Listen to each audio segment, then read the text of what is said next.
There's an expression in Japanese that roughly translated in English means, don't say you've seen beautiful until you've seen Nikko.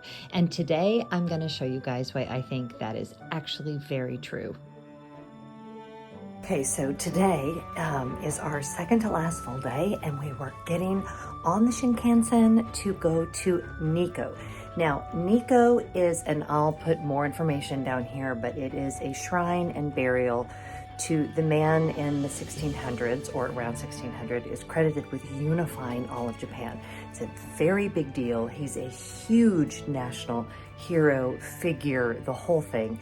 So we do expect it to be crowded, even though it's a Monday. I'm really glad we didn't do this over the weekend. That is one thing to be really aware of, is that everybody works during the weekend, is off on the weekends. Well, not everybody, but you get my point. So you really don't want to visit super important tourist attractions on the weekends if you can avoid it. So yeah, I'm excited. We're going to be there about 6 hours. We're hoping to do the historical area, the villa, and at least one waterfall, but the waterfall is kind of on the, it may not happen. I'm not sure what the weather's going to be like. It's supposed to be cloudy, so it may not even be that pretty up there. I'd like to see it, but we're not going to stress out about it if we don't make it, because I would get stressed out if we might miss our train. So it's the bullet train to some station, and then we change to a JR rail train. So we've got our tickets all purchased in advance and reserved. I've got extra layers because it's going to be chilly up there because it's in the mountains, and it is a huge adventure, so let's go. I think Nikko is such a perfect day trip from Tokyo. It is really easy. There are a couple different ways to get there. We wanted to do the way that was included with our JR Rail Pass, so we took the Shinkansen to Utsunomiya Station, where we then transferred to the JR Nikko line, which is super cool and historic railway, and they really do a good job of making it really welcoming for tourists. All of Nikko is super easy to navigate for international visitors, local visitors. It is meant for tourists. So if you're concerned about not being able to find your way around up there, you really won't have a hard time. Everything is in Japanese and in English, and at just about 2.5 hours from Tokyo, I think it is a perfect day trip.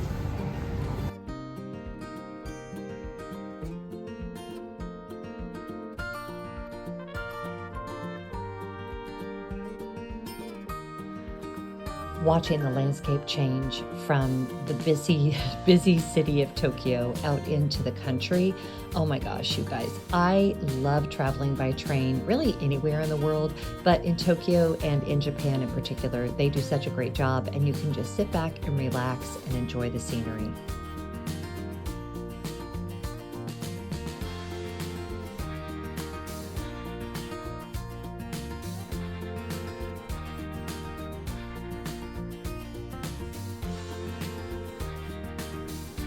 All right, you guys, we are at the bridge, and you can pay the money to cross the bridge, but it's like $300.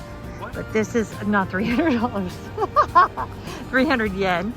So this is a National Heritage Site. Very, very, very famous. We'll need to do pictures because that's what you do here. Oh my gosh. Oh my gosh. You guys, I cannot. Absolutely gorgeous. As we made our way up the steps to the various shrines and temples, I was truly awestruck by this place. The setting and the mountains, and then the intentionality with the landscaping and the rock work, and then of course the temples and the shrines themselves. There's water that comes down off of the mountains, and as you come in, there's this incredible jade dragon fountain with a statue that I'm gonna have to put below who this is. You guys, we saw so many historical figures that I did not know about, so I'm not gonna try to butcher pronunciations and names, but definitely do yourself a favor and be more more informed than I was about the history of this space before you come and visit it. There was a lot on all of the signs, but there is just so much to take in here.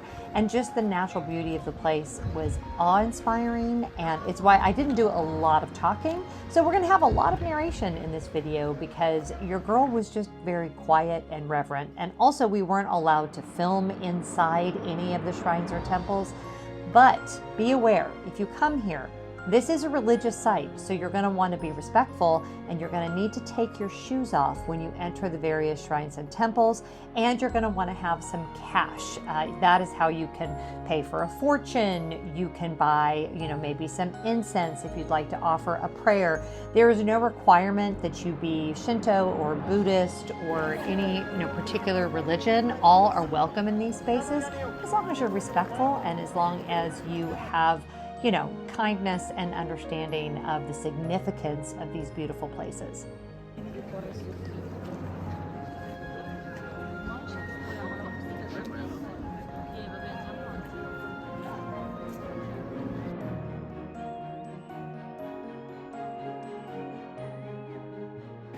So I'm going to give you guys a link in the description box of this video to the one-day planning guide that I read for this that was enormously helpful because most of the signs here especially are also in English, but not all.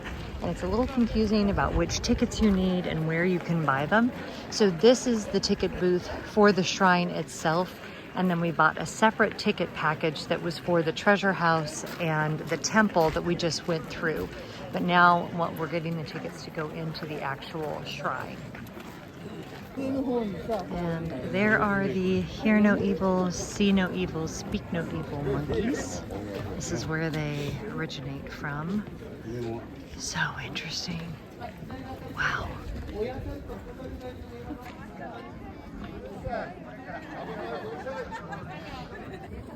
Okay, this was 200 yen, and we both got a see no evil, hear no evil, speak no evil fortune. So let's see what the deal is with that.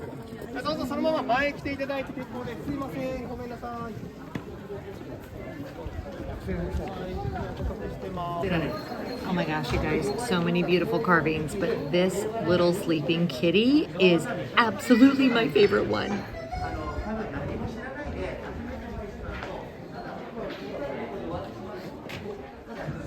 Now we are hiking up the mountain to the location of the actual remains of Tokugawa Ieyasu.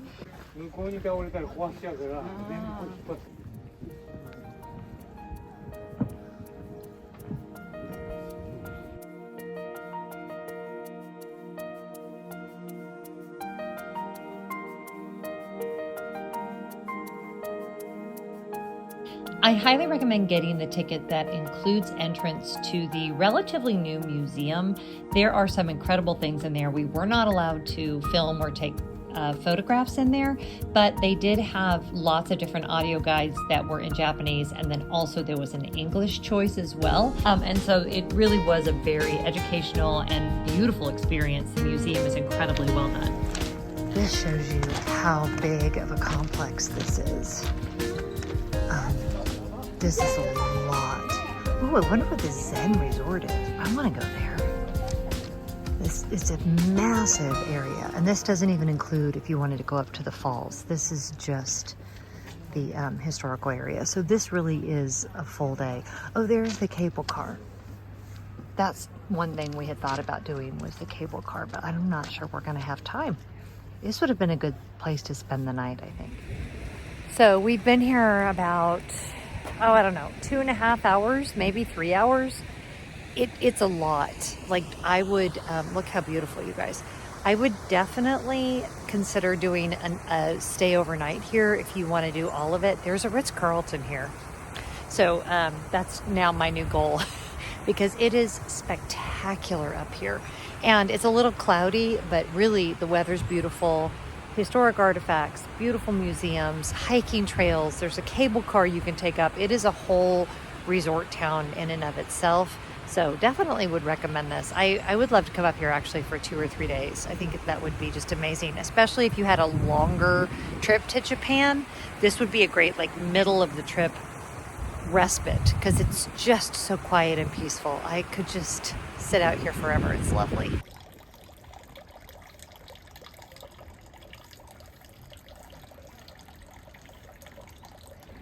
So now we're walking through the town of Nikko. We could have taken the bus up to the Summer Palace, but we decided to do this instead. So you can kind of see the town behind me. It's very much like a little, I don't know, Alpine Village type situation. Super fun. So there's 10, and we're just going to 11.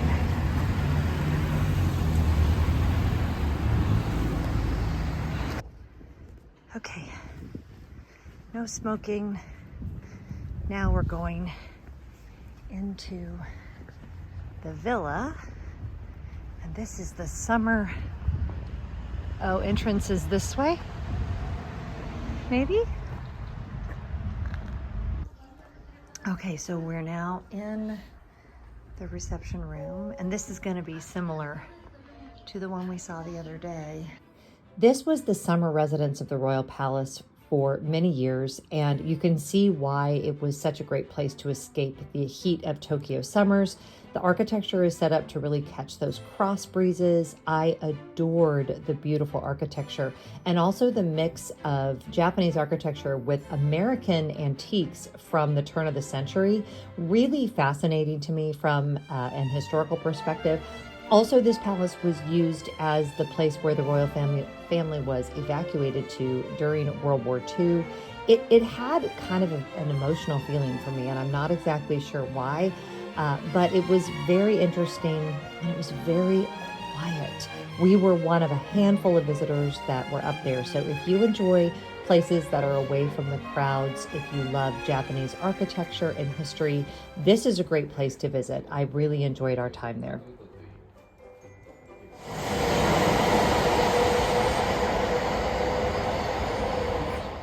And we're back. Totally exhausted yet again. Has there been a night of this trip that I have not fallen into bed completely exhausted? No, but that is what you do when you're in a place you don't know when you'll be back, very far away. You want to make the most of every moment, and we really did today. Nikkō was unbelievable. I feel like it's a must-do. I really do, both for the cultural significance of the spot, the history. The Imperial Villa was incredible, but then just the natural beauty. It's a gorgeous mountain town. I could have spent 2 or 3 days there easily, but we had a beautiful day. So really happy, amazing Indian food for dinner, and then back on the Shinkansen to come back to Tokyo. And I'm so tired.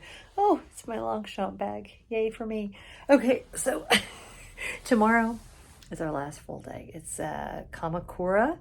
I get to see my big green Buddha.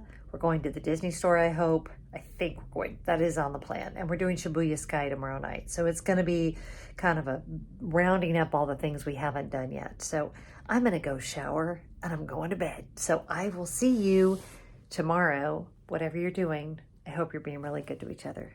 Bye.